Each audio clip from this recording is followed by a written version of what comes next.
Je vous demande d'accueillir Maître Félix-Antoine Michaud. Alors aujourd'hui, on va parler d'un sujet sérieux, mais qui pourrait être un peu planant, léger. Alors ça tombe bien qu'on fasse ça aujourd'hui parce que depuis minuit ce soir, au Canada, depuis minuit, hier ou en tout cas tout dépendant où on se positionne, la consommation de cannabis est légale au Canada et il faut quand même bien utiliser les mots, la consommation de cannabis à des fins récréatives. Et c'est là que ça va devenir important de regarder cette question-là à travers le droit du travail, à travers les différentes obligations qu'ont les salariés, qu'ont l'employeur, par rapport à je ne dirais pas ce nouveau produit, et c'est là que ça devient intéressant, mais par rapport à cette nouvelle législation qui permet aujourd'hui aux gens de consommer ce produit-là légalement. Alors, avant de débuter, et c'est peut-être là qui est l'aspect intéressant dans cette question-là, c'est que ce n'est pas la première fois, ce n'est pas le premier produit légal qui a un effet sur le comportement des gens. Alors, quand les gens nous demandent est-ce que le cannabis va transformer les relations de travail, bien, il existe déjà, puis on va le voir tout à l'heure, différents mécanismes pour encadrer la consommation de produits légaux qui peuvent modifier ou altérer votre comportement, et on pense à l'alcool. Donc, est-ce que ça révolutionne tout? Puis je vais commencer en le disant, est-ce que ça révolutionne tout? La réponse est non. Mais est-ce que ça va amener des aspects différents? La réponse est oui. Alors, je vais essayer de me servir de cette... Ah, mais ça va très bien. Alors, petite statistique de contexte, 40 des Canadiens affirment déjà avoir consommé du cannabis et 12 des Canadiens admettent avoir consommé du cannabis dans la dernière année. Donc, on peut s'imaginer que ces chiffres-là sont assez conservateurs. Parce que quand on vous appelle et on vous demande si vous consommez un produit illégal, bien, il y a bien des gens qui vont répondre non, même si la réponse est oui. Hein? Donc, c'est une donnée importante parce que si 40 des Canadiens disent avoir déjà fumé du cannabis ou consommé du cannabis, puis que 12 disent l'avoir fait dans la dernière année, on peut comprendre que ça leur a... on peut comprendre que si c'était ces statistiques-là, lorsque c'était illégal, on peut présumer que ces statistiques-là sont plus basses. Donc, il y a un réel enjeu de consommation. Quand je dis enjeu, il ne faut pas le voir, je ne porte pas de jugement, mais il y aura une réelle perspective à se donner. C'est d'ailleurs une des raisons, et je me permets un petit aparté ici, pourquoi on a décriminalisé la consommation de marijuana à des fins récréatives. Il devenait étrange dans une société de rendre criminelle une pratique que 40 ici des gens disent avoir déjà effectuée. Le but de la criminalité, c'est de faire une répression sociale, c'est que la société dise on n'accepte pas ce comportement-là et on va le punir de manière importante. C'est l'objectif du droit criminel. Alors, il devenait un peu étrange de dire on va punir un comportement que 40 des gens font. Ça devenait un peu contraire à l'esprit même du droit criminel, et ça, c'est sans compter toutes les autres questions de fonds publics et de dépenses et de questionnements et d'argent qui ont été mis dans la lutte au cannabis. Mais quand on regarde cette statistique-là, c'est assez important de se le rappeler, c'est que jusqu'à hier, on criminalisait une pratique dont des gens disent ouvertement qu'ils commettaient des gestes illégaux. Donc, on voit que la société ne trouvait plus ça répréhensible. Donc, le droit, c'est triste à dire, mais le droit est souvent en retard sur la société. Hein?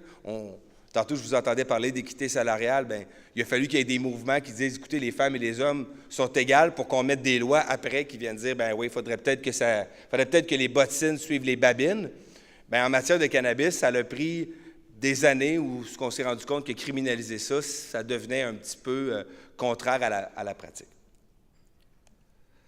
Donc, juste rapidement, vous l'avez probablement vu, il va être interdit au Québec de faire pousser ses propres plants.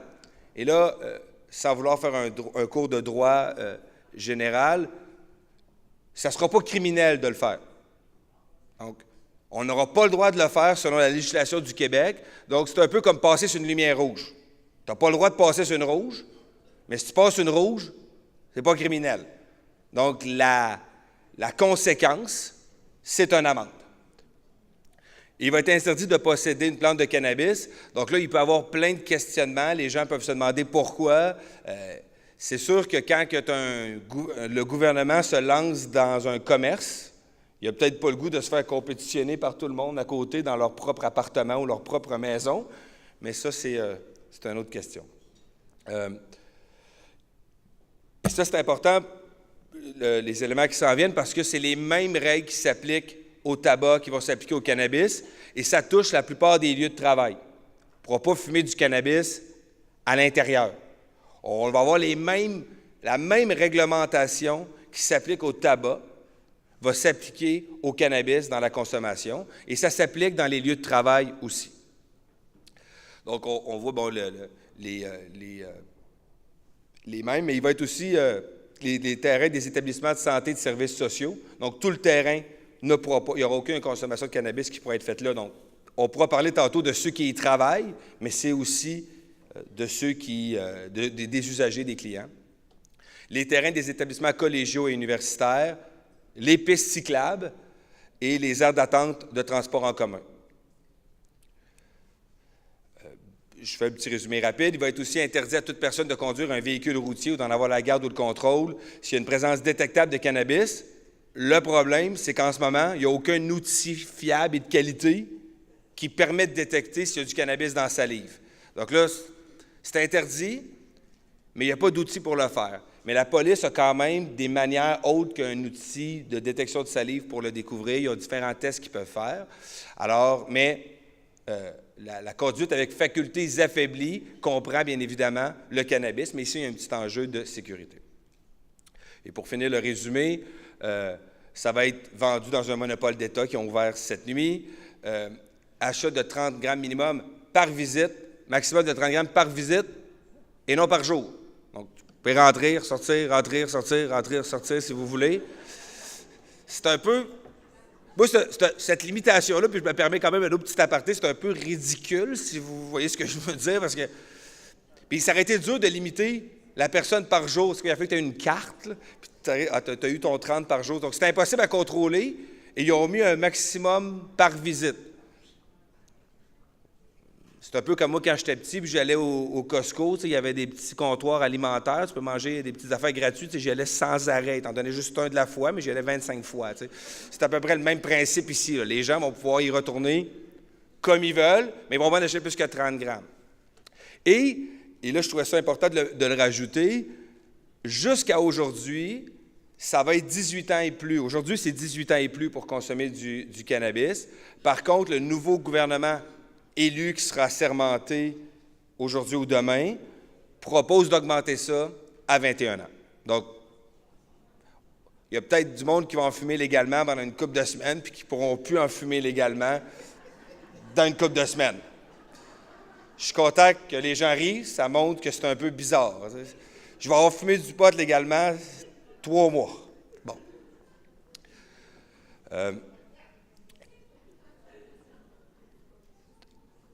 Quand le pot était illégal, les employeurs ne prenaient pas le temps de préciser qu'on ne pouvait pas fumer de pot au travail. Hein? Je n'ai jamais vu aucune politique contre la consommation d'héroïne au travail non plus. Ça n'existe pas. Maintenant que le pot devient légal, ce qui est prévu, c'est qu'un employeur pourra, en vertu de son droit de gérance, encadrer l'usage du cannabis, voire de l'interdire complètement. Et c'est là que va se jouer un ensemble important de dispositions, et c'est là que ça va venir nous intéresser particulièrement. Et c'est là que la légalisation du cannabis change la donne. Quand le pot ou le cannabis était illégal, l'employeur n'avait pas vraiment l'obligation de mettre aucune politique en place, prenant pour acquis qu'une personne ne peut pas en consommer. Donc, son droit de gestion, son droit de gérance, il pouvait l'appliquer du simple fait que l'utilisation de cette substance-là était interdite. Et il pouvait mettre des mesures disciplinaires importantes, allant jusqu'au congédiement.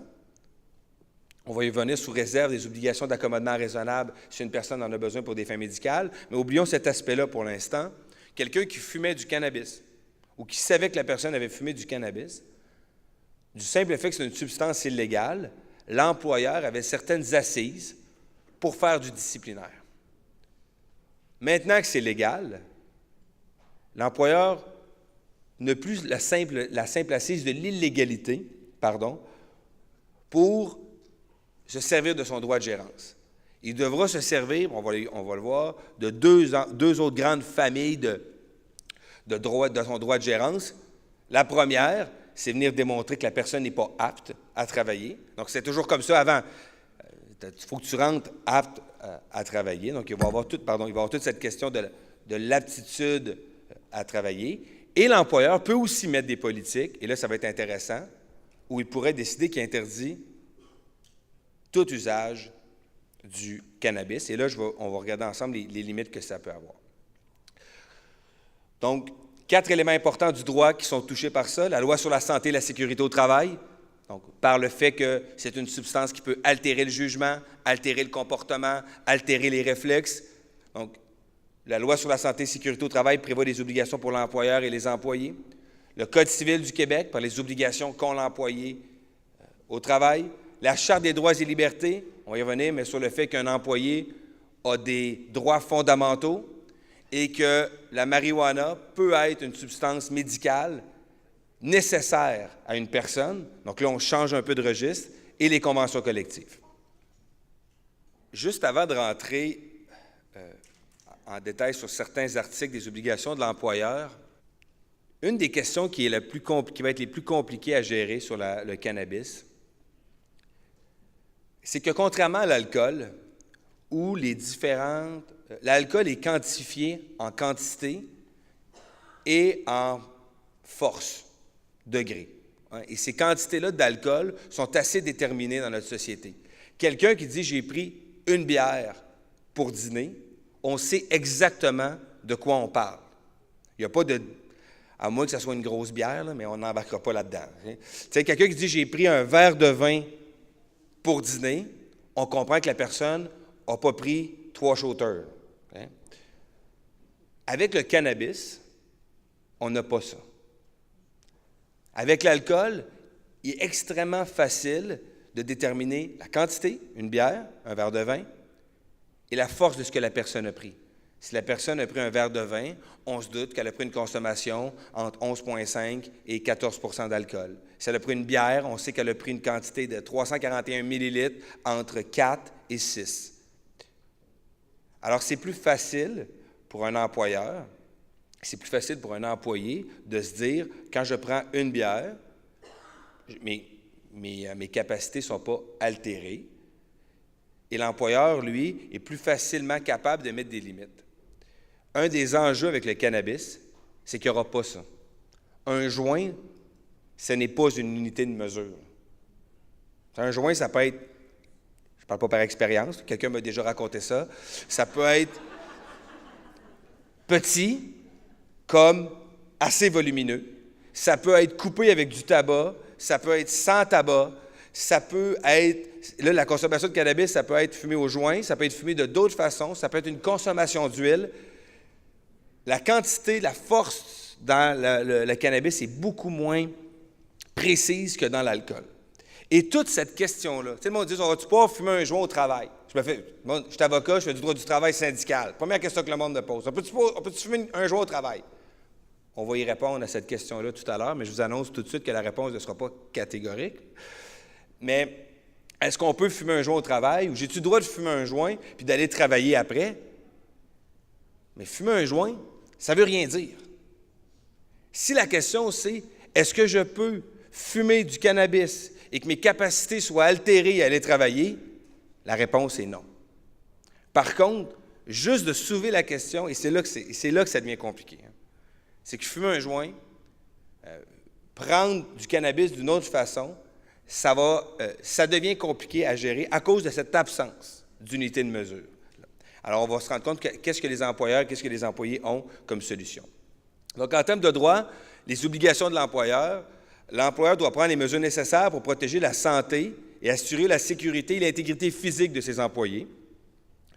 Ça, c'est la loi sur la santé et la sécurité au travail. Et dans le Code civil du Québec, l'employeur doit prendre les mesures appropriées en vue de protéger la santé, la sécurité et la dignité de ses employés.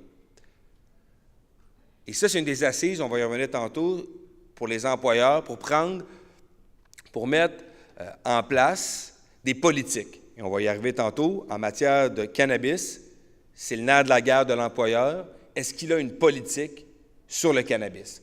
Et qu'est-ce qui lui permet d'avoir une politique ou de mettre en place des politiques sur le cannabis au-delà du droit de gérance? C'est cette obligation-là de sécurité au travail. Personne n'a le goût de travailler avec une personne qui a les capacités affaiblies par le cannabis, parce que ça peut mettre sa propre sécurité en jeu. Donc, je pense que tout le monde apprécie de travailler avec des collègues qui sont capables. Quelqu'un pourrait dire que ce n'est pas nouveau. Avant la légalisation, on ne voulait pas travailler non plus avec des gens qui avaient les capacités altérées. Mais la petite nuance ici, c'est comme ça devient légal, il y a une expectative que les gens vont peut-être en consommer de manière plus libre et vont moins s'en cacher. 2, c'est plus difficile de détecter si une personne est en état d'ébriété que si elle a fumé du cannabis.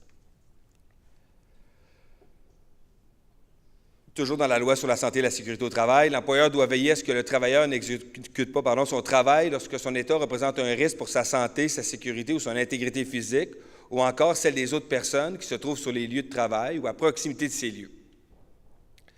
Et là, ça inclut le cannabis. Donc, non seulement l'employeur ne peut pas permettre à quelqu'un de travailler si la santé des autres est en danger, mais il doit aussi l'empêcher de travailler si la propre santé du travailleur est en jeu. Et ça, c'est important. Le même genre de corollaire pour l'employé, dans la loi sur la santé et la sécurité, l'article 49, le travailleur doit prendre les mesures nécessaires pour protéger sa santé, sa sécurité ou son intégrité physique et ne doit pas mettre la santé des autres en jeu. Quand le cannabis était illégal, il était évident que tu ne pouvais pas rentrer au travail avec du cannabis. Maintenant que la société décide que c'est une substance légale, la personne pourrait dire « j'ai consommé du cannabis, je rentre au travail ». Et là, la question qui va se poser, c'est est-ce que cette personne-là qui a consommé du cannabis menace la santé, la sécurité ou l'intégrité physique de ses collègues? Cette question-là n'est pas évidente aujourd'hui à répondre. Donc, c'est le même corollaire que l'employeur a. Les employés ont la même obligation. Article 2088 du Code civil, le salarié, outre qu'il est tenu d'exécuter son travail avec prudence et diligence, doit agir avec loyauté et honnêteté et ne pas faire usage de l'information à caractère confidentiel, la clause usuelle, prudence et diligence. Merci. Donc, la question de la prudence et de la diligence avec la consommation de cannabis, on pourra faire les mêmes parallèles qu'avec l'alcool, mais encore là, je vous mets la même réserve que tout à l'heure. Ce qui est interdit, c'est de travailler ce qui est interdit ici, ou ce qui est nécessaire, c'est d'agir avec prudence et diligence. Et la grande question qui se pose en ce moment, et qui n'est pas encore répondue, c'est pour ça que les employeurs vont mettre des politiques, on va en discuter des politiques, est-ce que consommer du cannabis égale nécessairement manque de prudence et manque de diligence? Et cette question-là, les tribunaux n'y ont pas encore répondu clairement à ce stade-ci. Et les parallèles avec l'alcool sont faciles à faire. Est-ce que consommer une bière égale nécessairement manquer de prudence et de diligence? Il y a des secteurs d'activité que oui. Hein? Un pilote d'avion n'a pas le droit de consommer de l'alcool dans les heures, dans la journée qui précède son vol. On peut imaginer que c'est la même chose avec le cannabis. Par contre, je connais beaucoup d'avocats qui prennent une bière sur l'heure du midi, moi, là. Hein? Et est-ce qu'ils sont en train de manquer de prudence et de diligence? La question pourrait se poser. Mais la question du cannabis est plus préoccupante sous cette notion-là parce qu'on a beaucoup moins d'informations, on est beaucoup moins habitué d'interagir avec ça. Donc, ça va être une approche à développer jurisprudentielle et c'est pour ça que les employeurs et les syndicats devront travailler ensemble dans l'élaboration souvent des politiques. Petite nouveauté ici, puis je l'ai mis, au Québec, maintenant, on a reconnu la responsabilité criminelle des administrateurs. Alors ici, pour la première fois, un administrateur a été reconnu coupable d'homicide involontaire pour le décès de son employé. Donc, il y a un employé qui est mort au travail et on a accusé au criminel les gestionnaires, et ces gestionnaires-là ont été reconnus coupables d'homicide involontaire. Ça, c'est un crime assez grave dans le code criminel qui peut aller à quand même plus de 10 ans de prison. Alors, pourquoi j'en parle aujourd'hui? C'est qu'un nouveau courant jurisprudentiel qui vient dire aux employeurs puis aux administrateurs, si vous laissez en place des mécanismes de travail dangereux, vous pouvez vous-même aller en prison. Donc, cette décision-là a été accueillie quand même favorablement par le milieu syndical puis le milieu du travail en disant « Enfin, les employeurs devront prendre leurs responsabilités lorsqu'ils mettent la vie et la santé des gens en péril. » Par contre, ça devient un assise juridique important pour les employeurs pour garder très serré et très rigoureux des processus de contrôle au niveau de la sécurité. Vous me suivez? Tu fais un gain là, mais l'employeur il dit « OK, je peux être reconnu coupable au niveau criminel, sois assuré que je vais prendre des mesures plus drastiques pour éviter que ça m'arrive. » Donc, les employés pourront-ils consommer du cannabis durant une pause, pendant le lunch, entre 2 quarts de travail?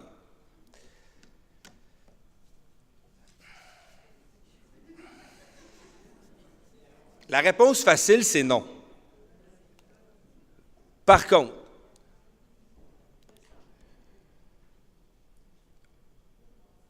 une entreprise qui n'aurait pas de politique contre le cannabis,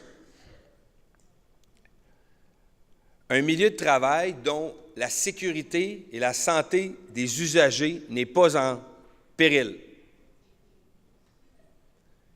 et que la personne fumera une quantité qui n'altère pas son jugement, je serais très confortable comme avocat d'aller défendre cette personne-là et dire que le congédiement est illégal.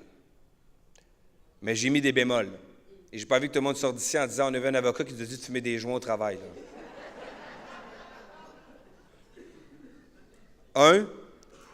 Une entreprise qui n'a pas de politique. 2, même s'il y a une politique, si vous travaillez dans un domaine, dans la santé, où vous côtoyez des usagers, où vous êtes dans le transport, où vous vous occupez d'enfants en CPE, la question de la santé et de la sécurité des usagers est beaucoup plus sensible.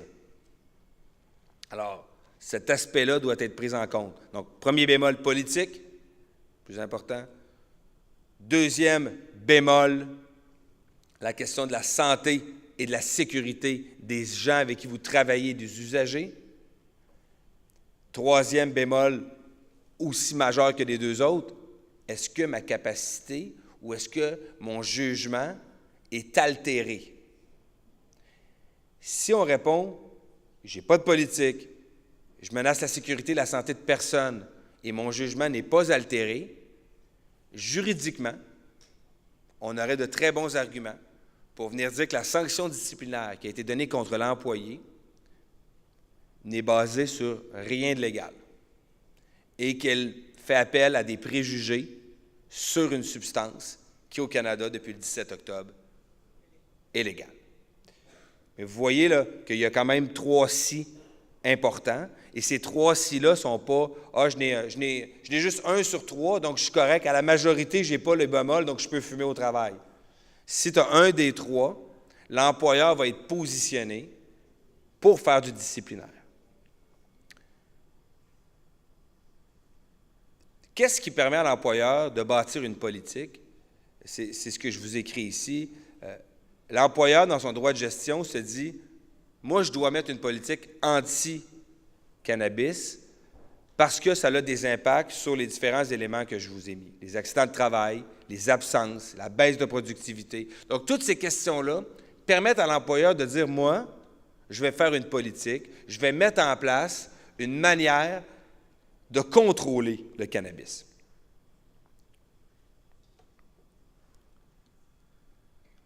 Donc, sur la politique, ce que je mettais ici, c'est si votre employeur n'a pas de politique, vous pouvez à la fois être davantage protégé, mais vous pouvez aussi vous mettre à risque.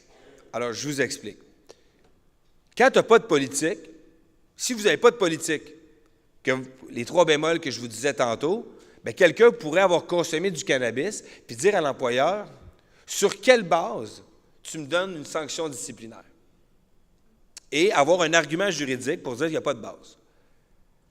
Par contre, l'absence de politique laisse un flou important et laisse les salariés de l'entreprise face à une forme d'arbitraire de l'employeur. C'est quoi? Quelle est la conception que mon employeur de la consommation de cannabis avant le travail, pendant le travail? La politique, et c'est pour ça que j'invite les syndicats à aller, si l'employeur va en faire une, de s'asseoir avec, puis de s'assurer que ces politiques-là vont être les moins attentatoires aux droits fondamentaux. On va revoir tantôt là, sur les tests de dépistage. Mais la question de la politique permet quand même d'avoir un guideline, excusez mon latin, d'avoir qu'on puisse prévoir qu'est-ce qui est attendu de l'employeur. Donc, quand je dis que ça peut vous protéger davantage, c'est qu'au moins on sait à quoi on a affaire et on sait les attentes que l'employeur sur la consommation du cannabis. Pour qu'une politique soit efficace et qu'une politique sur le cannabis rencontre les critères jurisprudentiels, elle doit prévoir les règles de conduite. Donc, qu'est-ce qu'on peut faire, qu'est-ce qu'on ne peut pas faire, le rôle et la responsabilité de chacun.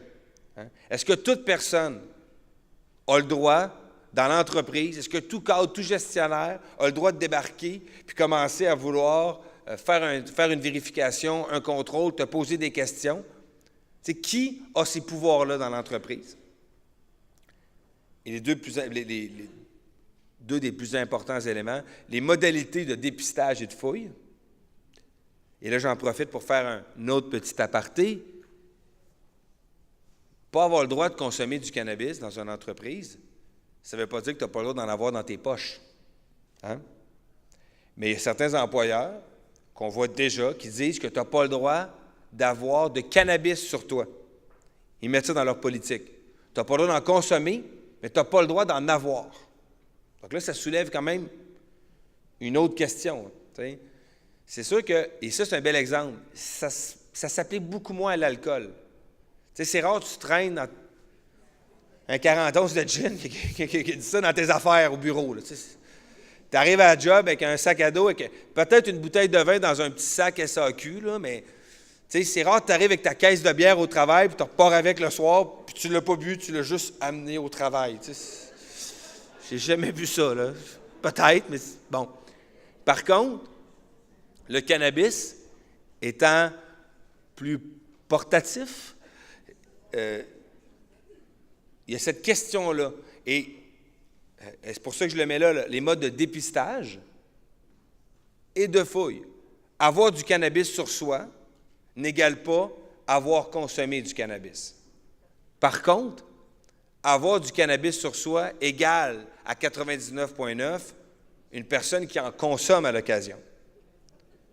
Donc, si l'employeur a une politique de tolérance zéro sur le cannabis et qui dit que personne ne peut consommer du cannabis des jours avant de rentrer travailler et que tu en as sur toi, ça lui donne des indices lui permettant de procéder à un dépistage. Je ne sais pas si vous me suivez. Tu en as sur toi, il dit hey, maintenant que je sais que tu en as, tu en consommes, j'ai un motif raisonnable de te tester, je te teste. Donc, toute cette question-là dans les politiques sont majeures. Est-ce que je peux en avoir sur moi? Est-ce que je peux ne pas en avoir? Et dans quelle mesure l'employeur peut me faire une fouille? Et ça, c'est nouveau. C'était moins présent à l'époque où c'était criminel, surtout qu'à l'époque où le cannabis était criminel, la fouille par rapport à ça était, disons que comme les conséquences d'avoir du cannabis, même si on s'entend que c'est rare que quelqu'un ait une accusation criminelle de possession de cannabis, là, c'est encore dans les possibilités. Donc, tout cet enjeu-là de possession de cannabis, lorsque l'employeur voulait faire des fouilles, il y a bien des gens qui se disaient « Non, puis j'obtiendrai des conséquences au niveau du droit du travail, j'obtiendrai des sanctions disciplinaires, mais je ne commencerai pas à dire que j'ai une substance illégale avec toutes les autres conséquences que ça peut avoir. » Donc, il y a bien des gens qui se disaient « Je risquerai de me faire congédier ou je risquerai une longue suspension pour ne pas subir d'autres conséquences plus graves comme un casier criminel. » Et là, ce n'est plus là, cet aspect-là. Donc, ça change toute la relation à la fouille et au dépistage. Et ça va être dans les politiques des employeurs. Et ça, c'est aux syndicats et aux membres à être alertes sur ce genre de politique-là. Et le dernier élément des politiques, les sanctions en cas de contravention.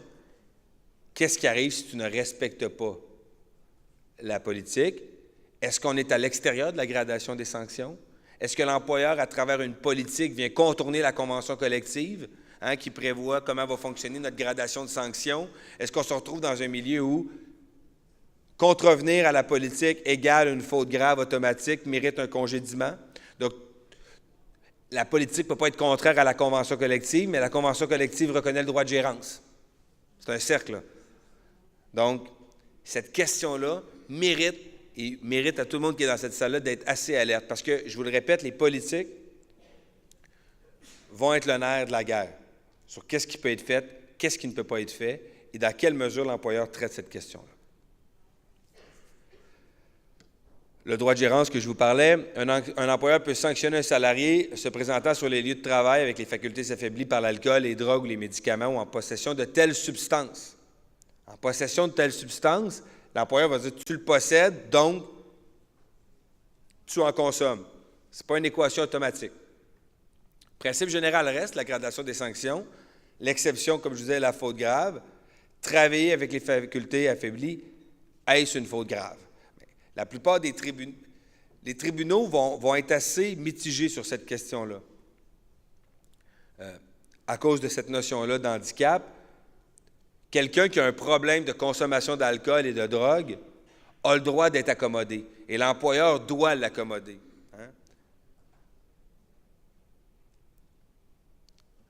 Et ça, c'est une question qui pose toujours un débat.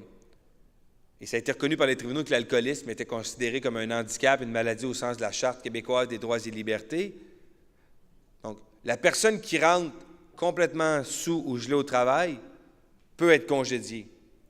Mais la personne qui a un problème d'alcool et qui dit à son employeur « j'ai un problème d'alcool ou de drogue », l'employeur a une obligation de l'accommoder et ne peut pas le congédier pour ça.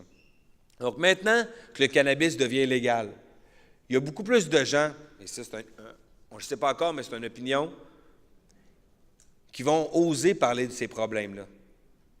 Et la notion d'accommodement pour consommation de cannabis, selon moi, va peut-être augmenter un peu dans la mesure où les gens vont être moins...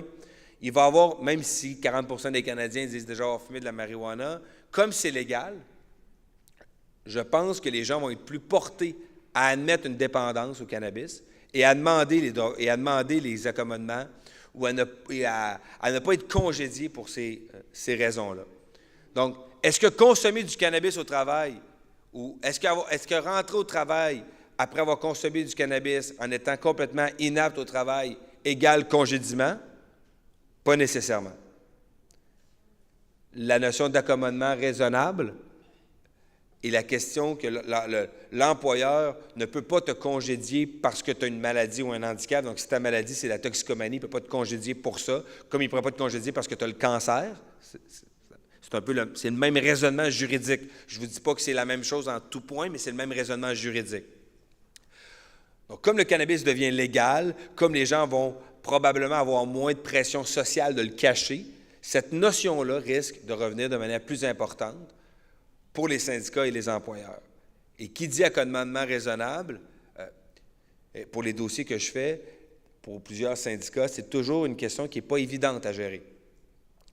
Si la personne part en cure, revient, doit avoir un horaire adapté, mais tu as le reste de tes membres qui ont une manière de procéder, tu as un membre qui, lui, a une situation particulière à cause d'un problème de drogue qui mérite un accommodement, il faut que tu réussisses à faire rentrer les accommodements que tu lui donnes dans un cadre de travail général, mais il y a d'autres employés qui soulèvent des questions, qui trouvent... Il y a toute cette question-là de qu'est-ce qui est juste, qu'est-ce qui est injuste, d'après moi, comme le cannabis devient légal, ces questions-là devraient devenir un peu plus importantes. Les tests de dépistage et les fouilles. La règle générale, la plus importante, c'est que l'employeur n'a pas un droit absolu. Il ne peut pas fouiller le monde comme il veut, de la manière qu'il veut. Il s'agit d'établir un juste équilibre entre les droits du travailleur reconnus par les chartes des droits et libertés, votre droit à la vie privée, tel le droit à l'égalité, à l'intégrité, à la dignité et à la vie privée, et les obligations de l'employeur, notamment l'obligation d'assurer la santé et la sécurité de ses travailleurs et du public en général. Sur les tests de dépistage, on est vraiment à cheval en deux droits extrêmement importants. Le droit fondamental du travailleur au respect de sa dignité et de sa vie privée, et de l'obligation d'un employeur d'avoir un milieu de travail sécuritaire. La règle générale, c'est que l'employeur doit avoir un motif raisonnable de croire que le salarié a les facultés affaiblies dans l'exercice de ses fonctions pour pouvoir faire un test de dépistage. Alors là, ça revient, voyez-vous les mots qui sont utilisés, que le salarié a les facultés affaiblies. Avoir les facultés affaiblies, ça ne veut pas dire que consommer n'égale pas encore faculté affaiblie nécessairement. Avoir du cannabis sur soi égale pas faculté affaiblie. Par contre, est-ce que le fait d'avoir du cannabis sur soi, d'avoir les deux yeux rouges puis d'être un peu buzzé, bien là, on commence à avoir des motifs raisonnables. Donc, la question de la fouille est basée sur cette question du motif raisonnable. Et dans les politiques que les employeurs vont mettre en place, soyez assurés qu'ils vont, la plupart du temps, tenter d'écrire ce qui est pour eux un motif raisonnable permettant de procéder à un dépistage. Contrairement à l'alcool, une personne qui a consommé de l'alcool, l'haleine de l'alcool dégage. Ce n'est pas pour rien que les tests de dépistage de l'alcool sont extrêmement faciles puis simples. Hein? La fameuse balloune des policiers, c'est facile parce que l'alcool, avec l'haleine, c'est assez facile à détecter même par une personne qui fait juste discuter. Le cannabis, c'est pas ça. Et les tests de dépistage du cannabis sont quand même plus intrusifs sur la personne. Là. Tu ne peux pas juste là, dire « approche-toi, je vais te sentir. » là. Hein? C'est déjà que c'est...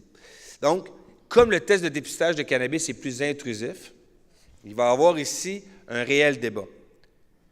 Mais les employeurs, dans leur nouvelle politique qu'ils vont mettre en place, risquent de vouloir inscrire d'avance qu'est-ce qui est pour eux un motif raisonnable permettant de procéder à un dépistage.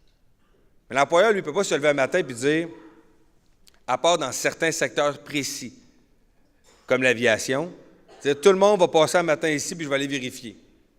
Ça s'appellerait... tu ne peux pas avoir une intrusion aussi majeure dans la vie privée des gens sans motif raisonnable. Donc, tu ne pourrais pas dire aujourd'hui, je passe tout le monde.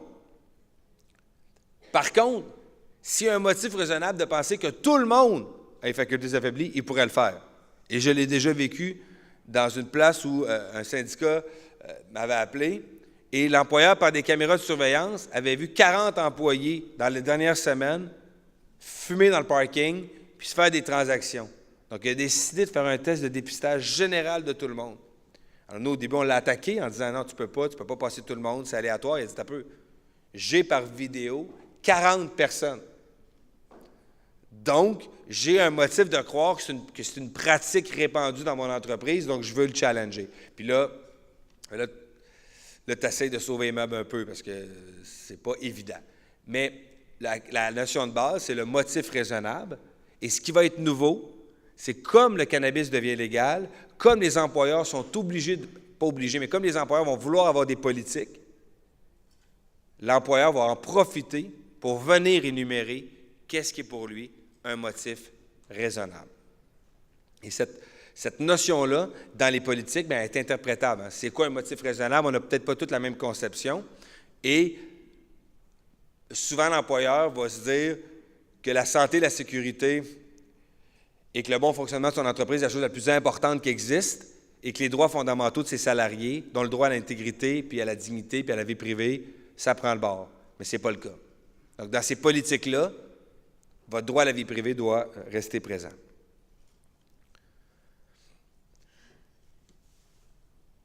Si l'employeur a un motif et qu'il procède à la fouille et que la consommation ou le niveau de drogue que vous avez THC dans le sang est contraire à ce qui est écrit dans la politique, bien oui, ça peut aller jusqu'au peut le faire. En ce qui tient aux fouilles, et là c'est différent, l'employeur peut le faire s'il a des motifs raisonnables de croire qu'une règle de conduite de la politique a été ou est sur le point d'être violée. Donc vous comprenez? Posséder de la marijuana, du cannabis, ce n'est pas illégal. Donc pour pouvoir vous fouiller, il va falloir qu'il démontre que c'est contraire à sa politique. C'est pour ça que beaucoup d'employeurs vont insérer dans leur politique le fait de ne pas avoir sur les lieux de travail du cannabis, ce qui va leur donner, s'ils pensent que vous en avez, une raison ou le droit de vous fouiller. Et là, ça sera aux différents intervenants de voir s'ils sont d'accord avec ça. Pour terminer, le cannabis médical. Le cannabis médical est déjà reconnu dans les milieux de travail. Hein? Des gens ont déjà le droit de consommer du cannabis au travail.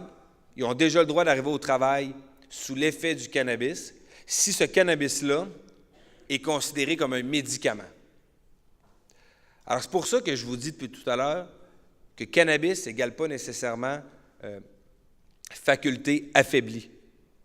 Parce qu'on reconnaît déjà que des gens peuvent travailler sous l'effet du cannabis si ce cannabis-là est prescrit, médicamenté, ou s'il est utilisé comme un médicament. On ne prescrit pas de l'alcool au monde. Là. Hein? Je n'ai jamais vu ça, moi.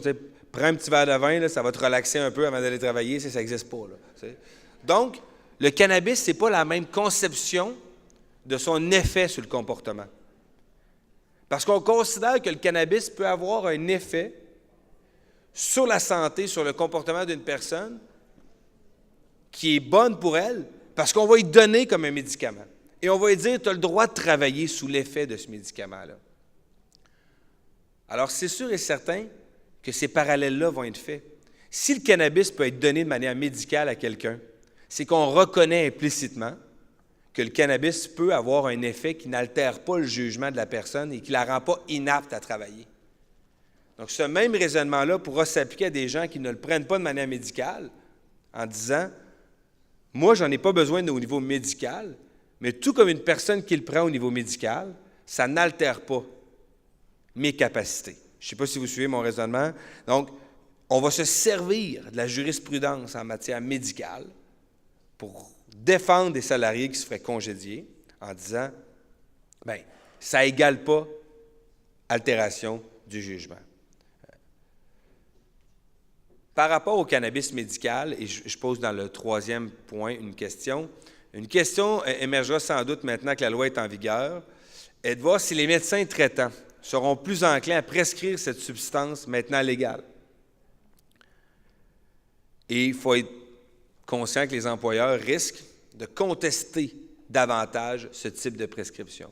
Maintenant que le cannabis devient légal, peut-être que les médecins vont se sentir beaucoup plus à l'aise de le prescrire. C'est une hypothèse, mais cette hypothèse-là, je la trouve probable, possible. Et là, toute la question va être la contestation de l'employeur, du jugement du médecin pour dire que cette personne-là doit le prendre au niveau médical. Et cette question-là va devenir majeure quand? Dans les entreprises qui ont des politiques extrêmement restrictives sur l'utilisation de la marijuana. T'sais, on a déjà vu certains directeurs de corps de police dire qu'un policier ne devrait pas fumer de cannabis, de consommer de cannabis, jamais. La fin de semaine, le week-end, en vacances, peu importe, jamais.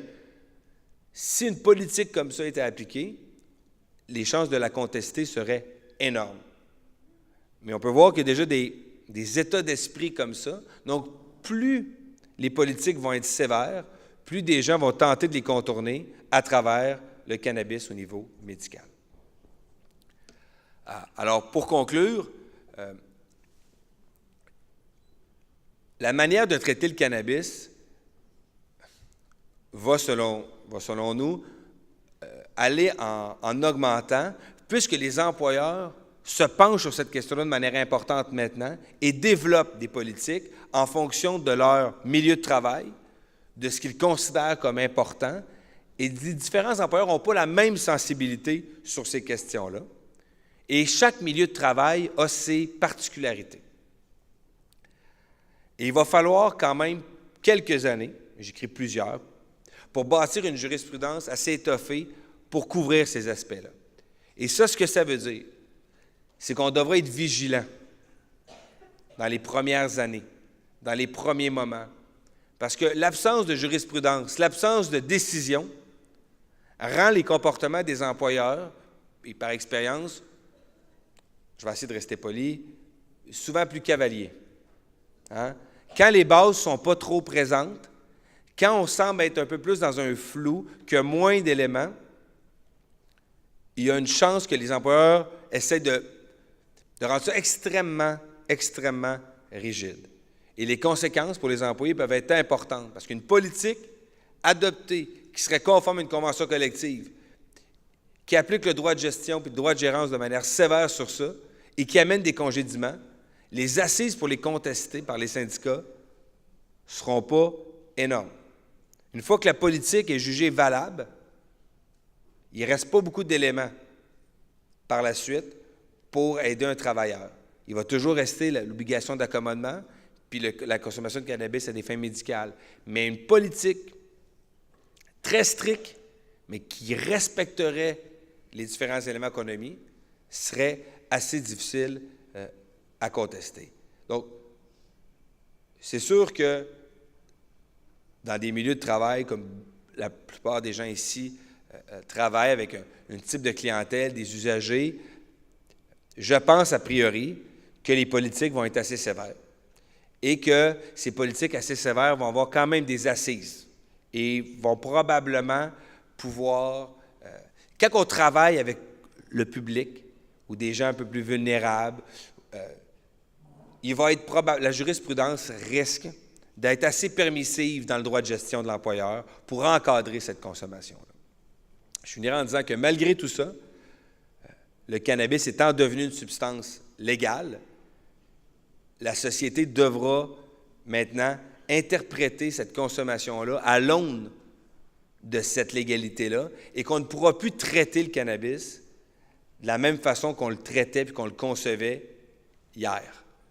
Et ça, bien, ça va prendre probablement plusieurs années avec les tribunaux, les employeurs et les syndicats s'adaptent. Et dans ce laps de temps-là, c'est là que vous êtes important pour s'assurer que les droits de tout un chacun soient respectés. Merci.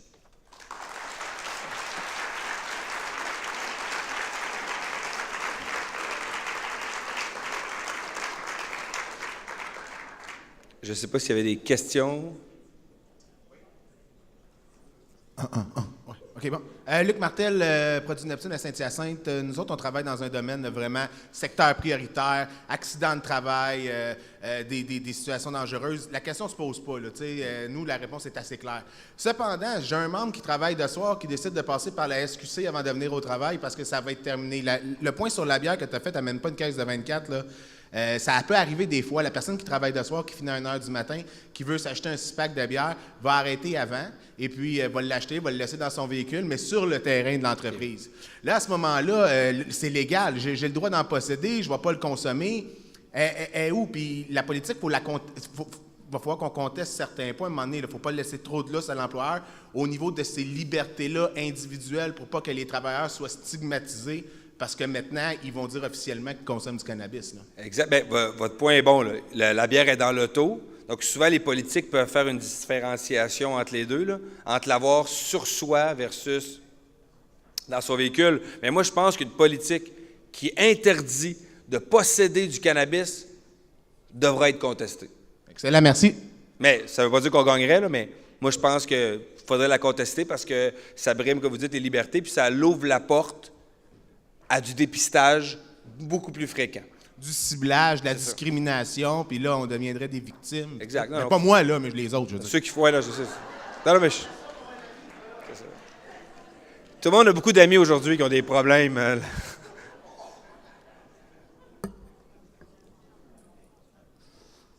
Bonjour, moi c'est Josué Grandpierre pour les industries de Réal. Ma question est simple.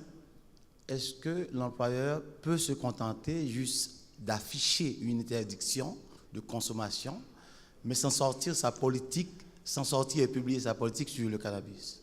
Écoutez, s'il fait uniquement dire on n'a pas le droit de consommer du cannabis ici, ça ne sera pas considéré comme une réelle politique. Et l'employeur va se mettre à risque de contester en disant, écoute, tu as dit que je ne peux pas consommer, mais je n'ai pas consommé au travail. Ce n'est pas une politique. Une politique, là, ça doit prévoir les sanctions, comment elle va gérer le dépistage et la fouille, devra comprendre la manière dont, qu'est-ce qui est permis, qu'est-ce qui est illégal et qui fait quoi. Donc, je pense que ça ne serait pas considéré comme une politique. Par contre, c'est une forme de directive générale de l'employeur. Donc, si par la suite, il décidait de faire des sanctions disciplinaires extrêmement graves au nom d'un panneau marqué « interdit », on aurait de bons arguments juridiques pour venir sauver l'emploi de quelqu'un qui serait congédié. Le plus bel exemple, c'est que tu n'as pas le droit de fumer, par exemple, à 9 mètres de la porte.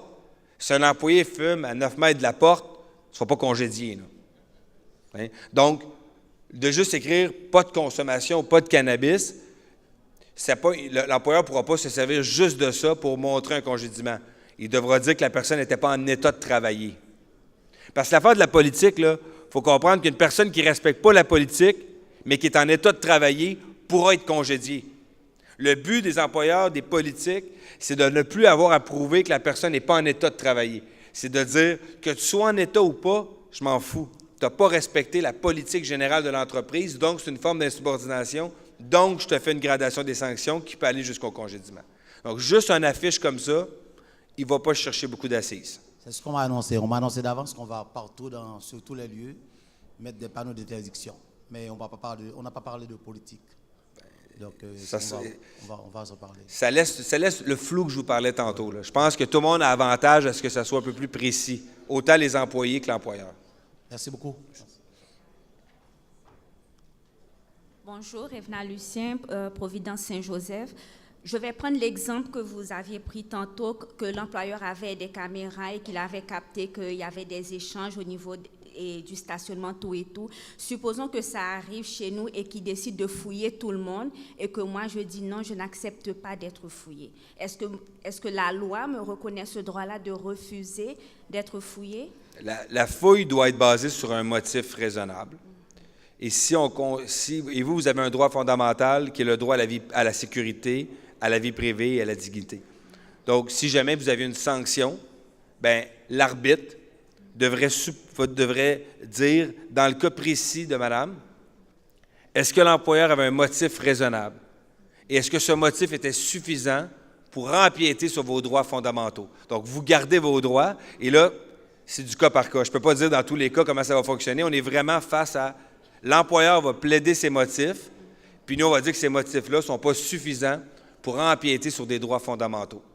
Mais s'il ne vous a pas pris, vous, sur des caméras, il y a moins de chances que ces motifs soient considérés comme raisonnables. Donc, j'ai le droit de refuser. Vous avez le droit de refuser.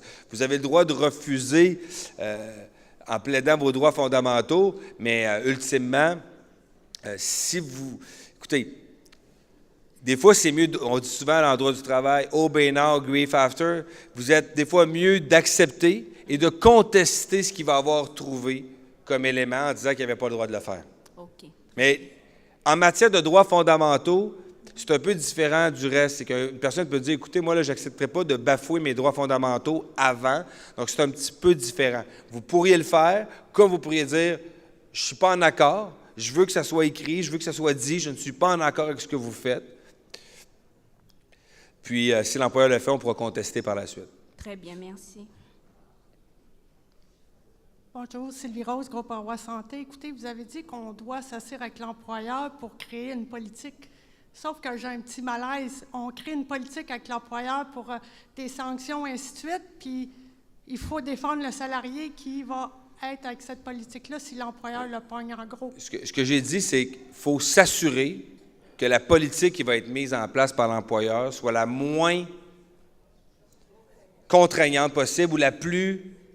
Il faut le regarder, cette politique. Vous pouvez dire, on va tout contester. Ça peut dire à l'employeur, ce que tu mets là, je vais le contester. Ça ne veut pas dire, quand je veux dire s'asseoir avec, là, je veux que ça soit bien compris, je ne vous dis pas de collaborer nécessairement avec lui. Je veux juste de s'assurer, de dire, écoute, là, la manière dont tu fais ta politique, là, c'est n'importe quoi, puis assure-toi qu'on va la contester. Mais une convention collective, c'est aussi ça. Hein? C'est un texte qui prévoit des sanctions, puis qui prévoit qu'est-ce qu'on doit faire.